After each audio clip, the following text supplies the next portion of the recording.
Delivering his sermon, the Archbishop of the Church of Uganda, the Most Reverend Dr. Samuel Kaziimba Mugalu, called on Christians to remain firmly anchored in Christ as the foundation for peace, unity, and stability in both the church and society. This year, God has called us to remember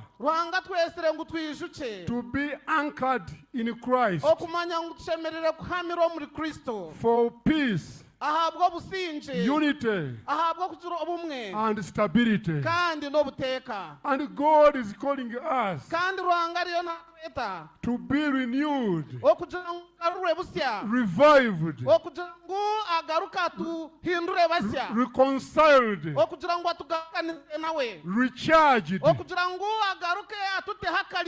reformed. Archbishop Kaziimba called on Christians to be peacemakers, reminding them that peace is a blessing. He cited Matthew chapter 5 verse 9, which states, "Blessed are the peacemakers, for they shall be called sons of God." He urged believers to actively promote harmony and reconciliation, noting that peacemaking is a key mark of true Christian faith. Matthew chapter 5 verse 9. Blessed are the peacemakers, for they shall be called the children of God. This is Jesus taught this on the Sermon on the Mount.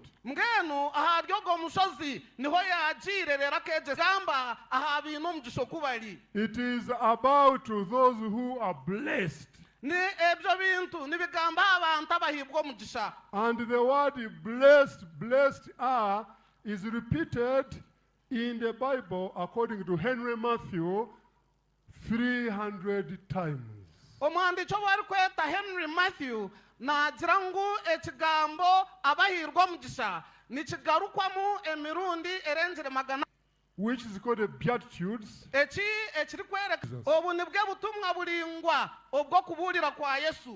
Because it was not just actually teaching them what to be, but what to do. He reminded Christians that God is a peacemaker and therefore calls believers to be his ambassadors by promoting harmony and unity, emphasizing that fostering peace is not optional, but part of the Christian calling and responsibility. God, being a peacemaker, He is calling us to be his ambassadors in this work. Ngenu ruhanga nko mulimo go mukuru aturo mu businje bali bamwe nitwe natweta ngutwejumbiro mu mulimo gwe. Therefore he is calling us to do three main things. Ngeno muryecho nitwe twakora ibintu bishatu. He is calling us to promote harmony, okureba ngu twakurakuranisa obumwe, to promote unity. Okureba ngu abantu mwe bashemerirwe. This is part of our work. Ogu nigwe mulimo gwitu. Those who have accepted Christ as their peace,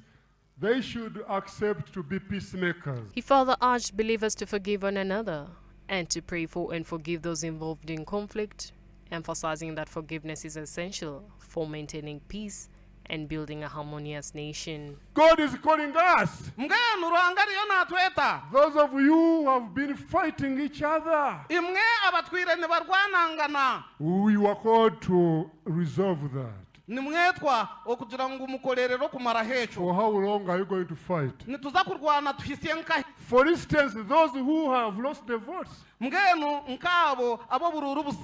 those who have got the votes, we are Ugandans. We are God's people. We come from the same family. We come from God. I came in Uganda. That's when I was born. I plan to die from Uganda. I plan to go in heaven from Uganda. We should ensure Uganda is peaceful.